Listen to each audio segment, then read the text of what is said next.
about the doctor saying the grunge. And God told me, you had a lot of grunge in your heart that was killing you softly. Man. It was killing you slowly because you were holding things inside of you that you didn't know was going on. Man. That's good. In the same way my stomach had grunge, my heart had grunge.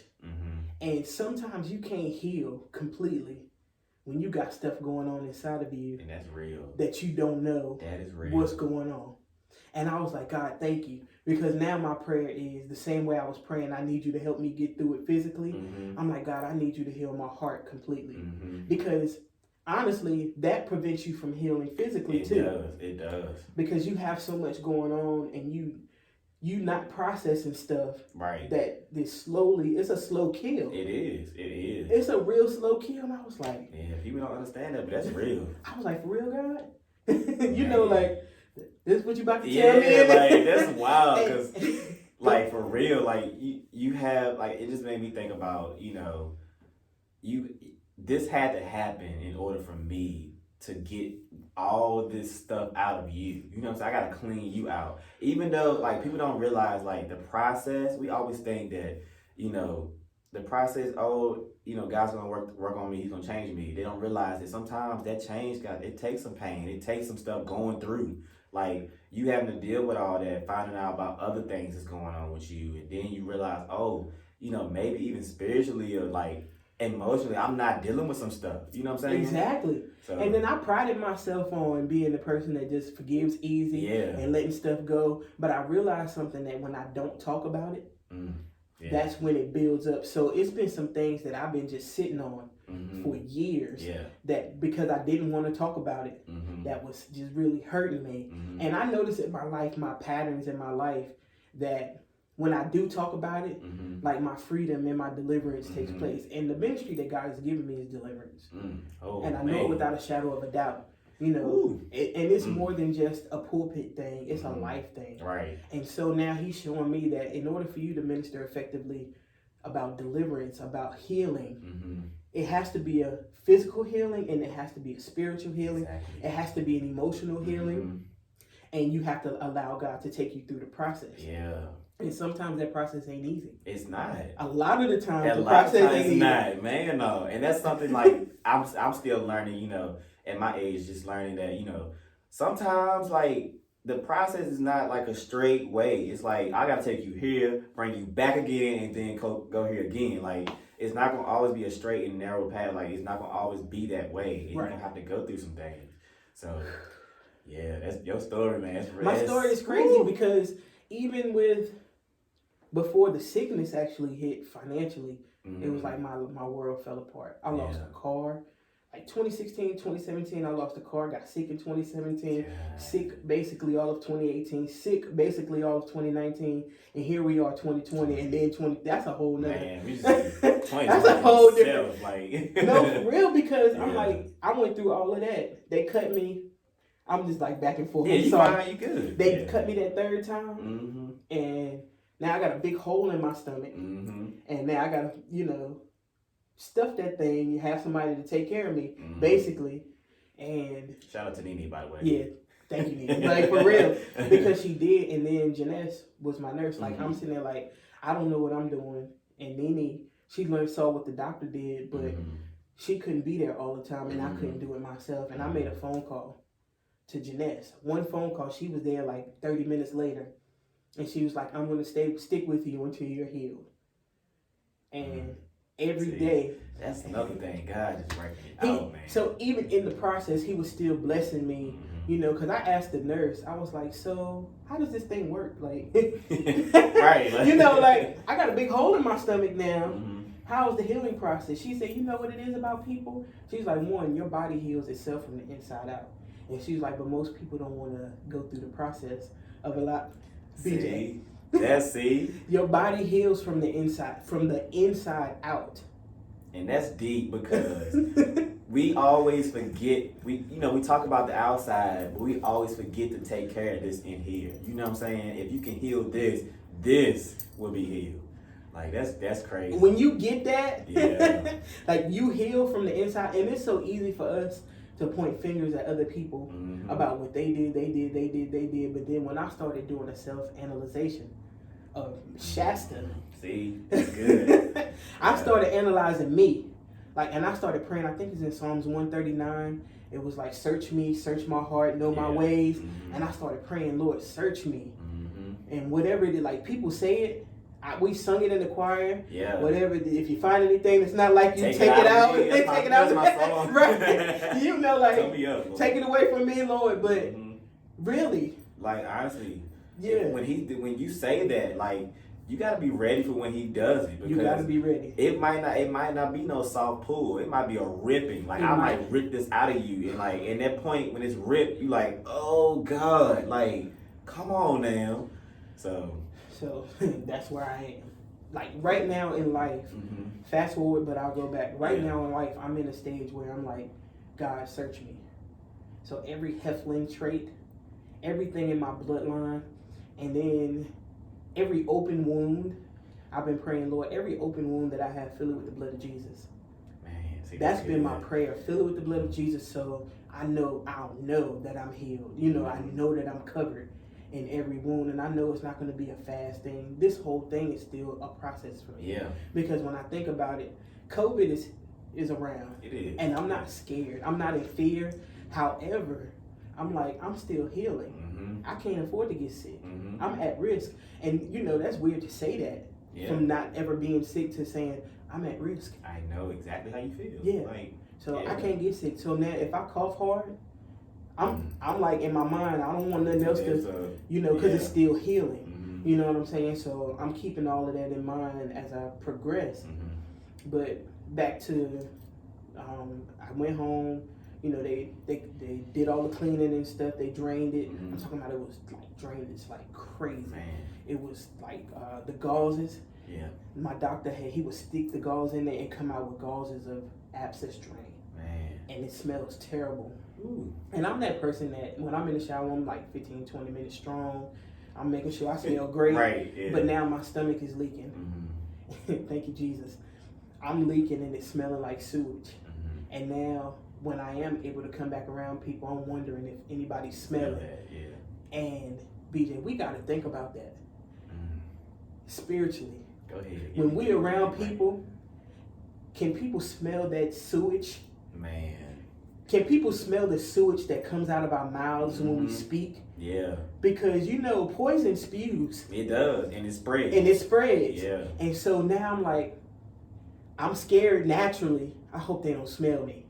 But at the same time, what do people smell? Yes. As a Christian, how you see me? How do you see me? Can you see the God in me? Can you see that? Or do you see that venom? Right. Or that garbage or that drainage or that abscess in your heart? Right.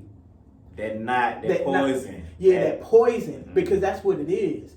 And I'm telling you, that stuff was, it was. And that's so deep because literally, like, I think about when you said it was kind of like just pouring out of you. Yeah. So it's like God is like literally like pouring all of that out of you, and like even to like we fast forward to now, you were telling me how you got the revelation, how you just had to go through some forgiveness stuff. You know, that even that little bit left, he still got to get that out. He still got to get that out. So, and it was heavy at first, but now it's like, okay, I'm gonna slow it down, but you still got some work to do. It took 5 months and 13 days before that abscess stopped draining. Man. And they told me typically in a month's time that the abscess would stop draining. It took 5 months and 13 days before that abscess stopped draining. 5-month grace.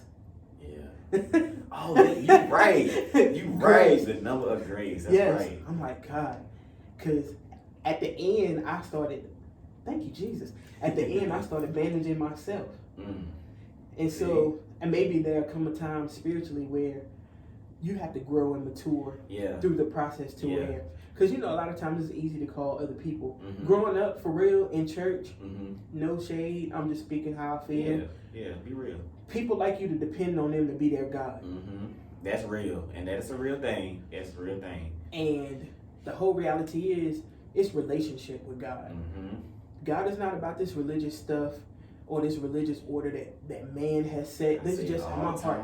It's a relationship. So once you build your relationship, and now when I think back over my life, like in 2007, I'm from New York, so I've been living here most of my life. In 2007, I moved back to New York because I was running from problems, and I thought that's why I was moving back.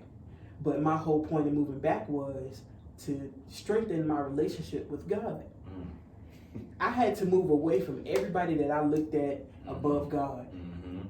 To get a relationship, to get a relationship with God. And the church that I was going to, he was raw, but I loved it. He was like, I don't like church folks. He was like, cause y'all fake. Hey, look. And I was like, right. And I was like, right. You telling the truth. And he was like, God is not a religion. God is relationship. And he said it often until it got into my heart. God is about relationship. Yes, and then he preached Psalms 51 one time. It was like a series of Bible study or something. And it was like Psalms 51 is the me chapter. That David, he was like, he had just did everything he done with Bathsheba, had her husband killed, and and then the prophet called him out. Yeah, like he was like, you the one, because David was like, yeah, they need to be, killed or whatever, and the prophet was like, you the one, and so he was like, have mercy upon me, O God, according to thy loving kindness and according to, so that's like, it's in my heart, but at the same time, hurt was still in my heart.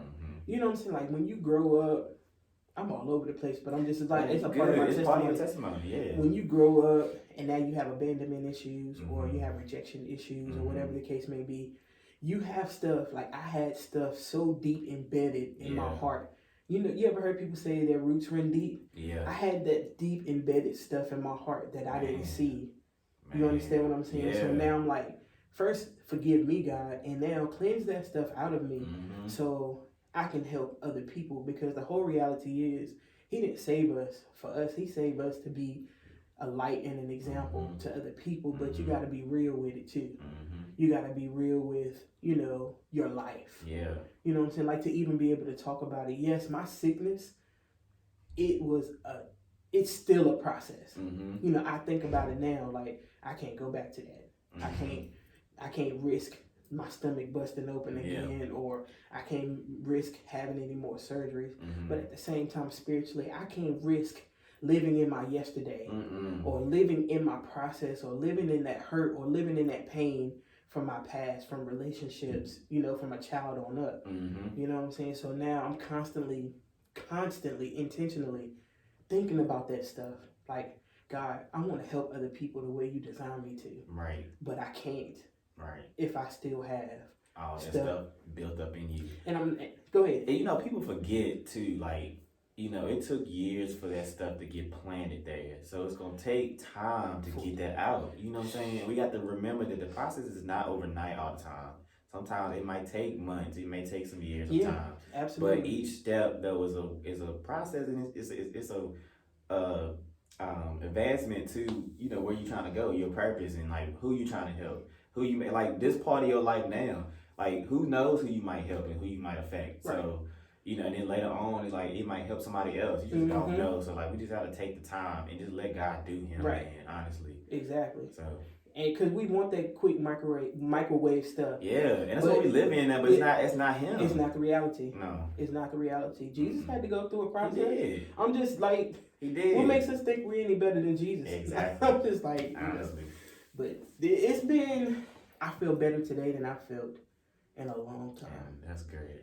Physically and spiritually, God is doing amazing things. And I'm happy with that. Like I'm just so happy to see you, because I remember I would come down sometimes and I just remember you just not looking like you just don't feel good. That's not what I'm used to, because usually you like happy, you bounce around, talking, laughing, But like we're seeing you like that, like it was different, and it did something in me too. It was like, man, I really, like some days I would literally just be sitting, I would literally sit down and just like start praying, just saying like, God, I don't know what you doing and how you doing this, but you gotta do something. You know what I'm saying? And so I know it's rough, but like I'm thankful to see where you are now versus where you were then.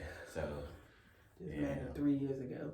Yeah. Remember you helped with the conference, and I was like, BJ, I need you to do this and do that, because I can't walk. You know what I'm saying? Like I can't.